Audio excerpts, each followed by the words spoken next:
오늘 이 새벽도 변함없이 하나님 앞에 나와 기도함으로 시작한 우리 성도님들에게 이 36절에 보면은 하나님께서 말씀하시잖아요. 너희는 그의 말을 들으라 라고 이렇게 제자들에게 말씀하셨던 것처럼 우리에게도 하나님의 음성이 들려지는 그런 귀한 은혜가 있었으면 좋겠어요. 마음 가운데 무슨 고민이 있었는데 걱정하지 말아라 라는 음성이 들린다든지, 아니면 뭐 이런 문제 가지고 기도하고 있었는데 이 길로 가라, 뭐 이렇게 선택을 해라, 뭐 이런 말씀이 들리면 얼마나 좋겠어요. 그죠? 그런 은혜가 있었으면 좋겠어요. 오늘 뭐 말씀 가운데에도 잠깐 그 얘기를 나누겠지만 그 되게 특별한 사건이잖아요. 변화산 사건이라고 이야기를 하잖아요. 그래서 만나교회 같은 경우에는 우리는 5일이지만 그건 일주일, 그 상반기 하반기 변화산 기도회라고 해가지고 되게 크게 하거든요.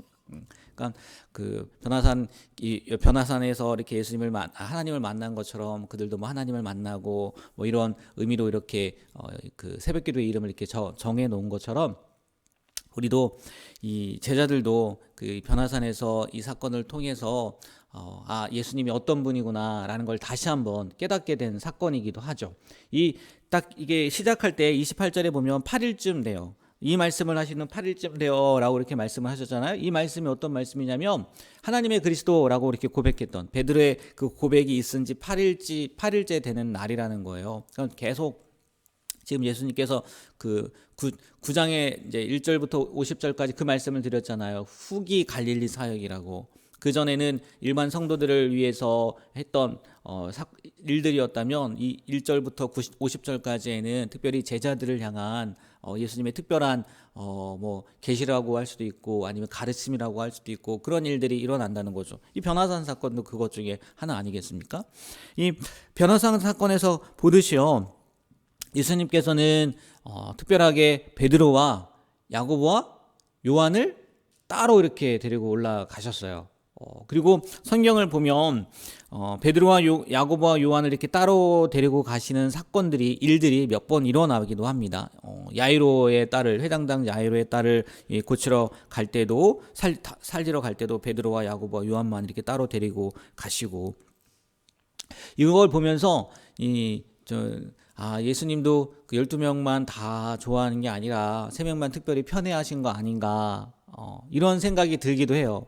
왜 그렇게 보이니까 꼭 중요할 때는 베드로와 야고보와 요한만 데리고 가시고 나머지는 그죠? 이렇게 있게 하니까 아마 나머지 제자들도 왜 그런가 좀 서운하기도 했을 것 같은데, 이게 이 말씀들을 통해서 우리가 깨달아야 될 게 뭐냐면은, 뭐 모르겠어요. 예수님의 마음을 모르니까 정확하게 표현은 못하겠지만 편애보다는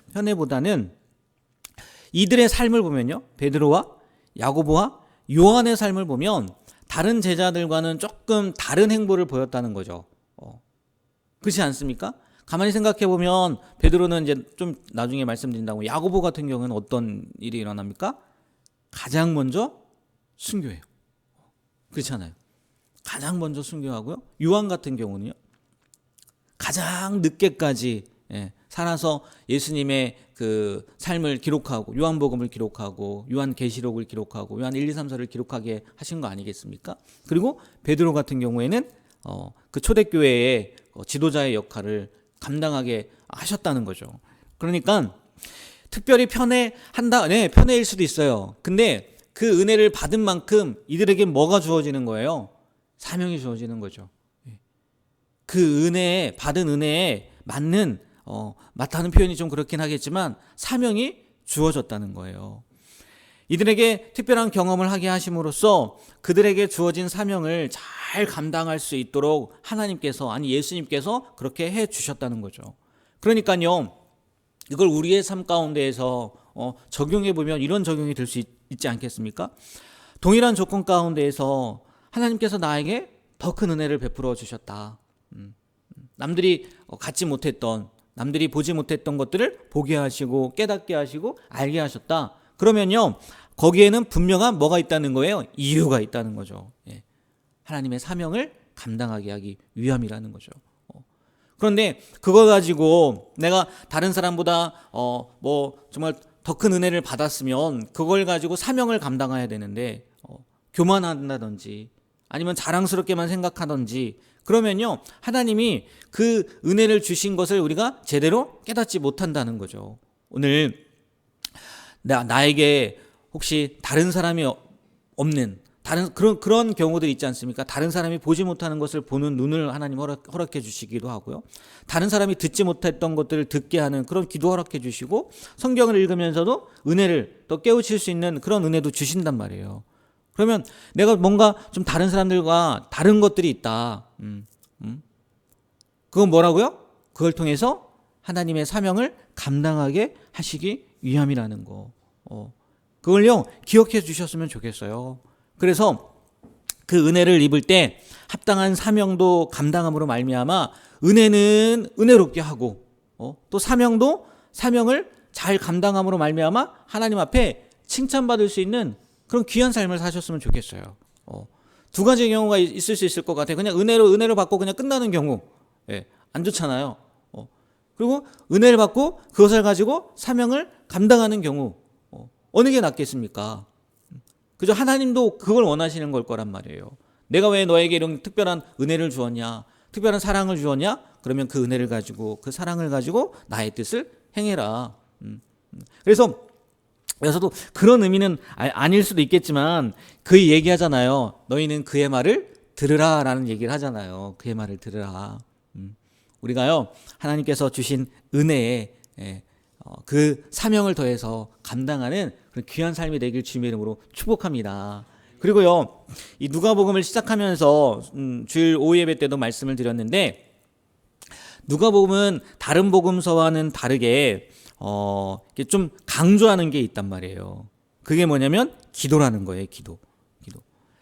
오늘 29절부터 31절까지의 말씀을 보면요, 변화산 사건이 그 얘기하는 거잖아요. 모세가 나타나고 또 엘리야가 나타나고, 뭐 이걸 가지고 모세는 율법의 그 권위자고, 엘리야는 선지자 중에 가장 뛰어난 분이란 말이에요. 근데 그 두 사람이 예수님과 만나서 얘기를 했다. 예수님은 율법의 완성이고 선지자의 완성이다라는 것을 뭐 보여준다라고 이야기를 하는데, 그거는 뭐 신학적인 부분이고, 여기에서 갑자기 일어난 게 아니란 말이에요. 이 변화산 사건이. 오늘 말씀에도 나오는 게 뭐냐면 28절 다시 한번 읽어볼까요? 28절요. 이 말씀을 하신 후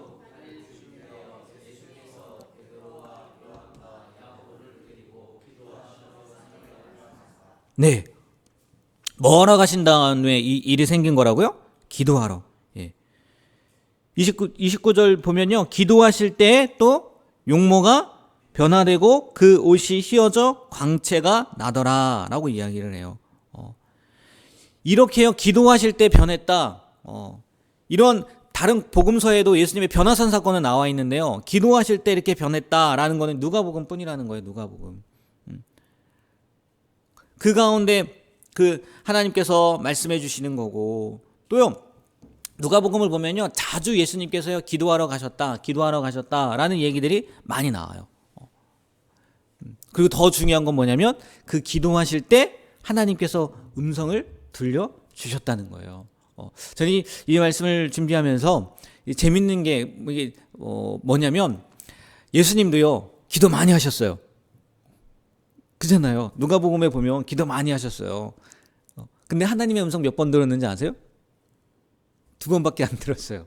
이때 한 번이랑, 그 다음에 3장인가요?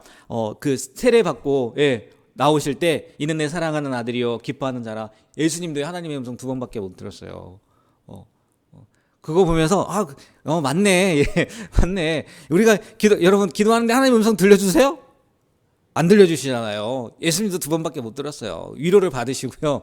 먼저 위로를 받으시고, 그 얘기를 하는 게 아니라, 기도할 때 뭐 하셨냐면 선택을 하시고 또 일을 하시고 또 하나님의 음성을 듣기도 하셨다는 거예요. 우리도 마찬가지라는 거죠. 굳이 기도할 필요도 없는 예수님이었는데 왜 이 누가는 그 기도하신 장면들을 빠뜨리지 않고 이렇게 기록을 했겠냐는 거예요. 우리가 이런 모습을 살아야 되는 거 아니냐라는 것을 보여주는 거 아니겠느냐는 거예요. 그리고 기도할 때 우리가요 하나님의 뜻을 알 수 있는 거고, 하나님의 방법을 알 수 있는 거고, 하나님의 길을 알 수 있는 거잖아요. 오늘 뭐 누가복음 보면은 계속 기도하시는 내용들이 나오겠지만 특별히 오늘 하나님이 음성을 들려주셨던 이 말씀을 통해서 다시 한번 기도할 때 하나님의 뜻을 알 수 있는 거지. 기도할 때 하나님의 음성을 들을 수 있는 거지. 뭐 이 새벽에 뭐 기도하는 것을 우선으로 삼기 때문에 이 자리에 나왔겠지만 다시 한번 기도함으로 우리의 삶의 결정들이나 아니면 나아갈 방향들을 깨닫게 되는 그런 귀한 은혜가 있게 되길 축복하고, 또 기도할 때 오늘 말씀처럼 하나님의 음성이 들려지는 그런 귀한 은혜도 경험할 수 있는 우리 모든 성도님들이 되시길 주님의 이름으로 부탁드립니다. 그리고 그 음성이 들렸을 때는 뭐 하라는 거라고요? 감당하라는 거겠죠. 사명을 감당하라는 거. 그것을 놓치지 않고 살아갈 수 있는 우리가 되었으면 좋겠습니다. 네, 기도하겠습니다. 하나님, 오늘도 첫 시간을 하나님 앞에 드리게 하시고 또 변함없이 우리가 기도함으로 나아갈 수 있는 은혜를 주심에 감사드립니다. 오늘 말씀에서 예수님이 기도하실 때 그 모양이 변하시고 또 변화산의 사건을 경험했던 것처럼, 또 하나님의 음성을 들었던 것처럼 우리도 기도할 때 새로워질 수 있도록 도와주시고, 또 하나님의 음성을 들음으로 말미암아 하나님이 원하는 길, 하나님이 원하시는 삶을 살아갈 수 있는 우리가 되게 하여 주시옵소서. 특별히 베드로와 야고보와 요한을 따로 데리고 가신 이 사건을 통해서 그들에게 특별한 사명이 주어졌다는 것, 하나님 말씀을 통해서 보게 됩니다. 우리에게 은혜를 주시는 이유, 또 하나님께서 만나주시는 이유, 사명을 감당하게 하기 위함이라는 것을 다시 한번 깨닫고, 내가 더 큰 은혜를 받았다, 내가 더 하나님을 사랑하게 되었고 하나님을 더 깊이 알게 되었다, 그것을 통해서 하나님께서 맡겨주신 사명을 깨닫고 또 그 깨달음대로 순종하며 나아가는 우리 모두가 되게 하여 주시옵소서. 그리하여 은혜를 은혜로만 끝나는 것이 아니라 그 은혜를 사명으로 바꾸며 살아가는 우리가 되길 소망합니다. 또 이 시간 하나님 앞에 빈손으로 나오지 않고 귀한 예물 드립니다. 주님 늘 감사합니다 라는 기도의 제목으로 드린 손길 가운데 고백처럼 늘 감사하며 또 그 감사에 하나님 은혜를 더해 주시는 경험을 하게 하여 주시옵소서. 축복하며 예수님의 이름으로 기도합니다. 아멘.